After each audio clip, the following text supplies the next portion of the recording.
কিন্তু আমি যদি তেওঁৰ বিষয়ে নজনাকৈ, তেওঁৰ বিষয়ে জানিবলৈ চেষ্টা নকৰাকৈ, আমি বিবেক ব্যৱহাৰ নকৰাকৈ তেওঁক বিশ্বাসযোগ্য হিচাপে লৈ লওঁ আৰু তেওঁৰ ওচৰত মই কৰ্ম কৰি যাওঁ, কিন্তু সেই ঠাইত আমি বিপদত পৰাৰ সম্ভাৱনা থাকে, হয়নে?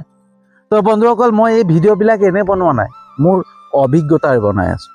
ঈশ্বৰৰ আশীৰ্বাদ, ঈশ্বৰে যিখিনি দিছে, যিখিনি জ্ঞান দিছে আৰু যিখিনি মই মোৰ জীৱনত মই পাইছোঁ, সেইখিনিৰ দ্বাৰাহে মই এই ভিডিঅ'বিলাক বনাই আছোঁ। আৰু এই ভিডিঅ'বিলাকত বন্ধুসকল আপোনালোকে একবাৰ ভালকৈ চিন্তা কৰি চাব, মই যিখিনি কথা কৈছোঁ, কোনোবা ভালকৈ আপোনালোকে কিবা শাস্ত্ৰৰ মাধ্যমেৰে হওক বা কোনোবা ইউটিউবৰ ভিডিঅ'ৰ মাধ্যমেৰে হওক জানিবলৈ চেষ্টা কৰিব, সেইখিনিকে পাব, হয়নে? মোৰ বিশ্বাস সেইখিনিকে পাব।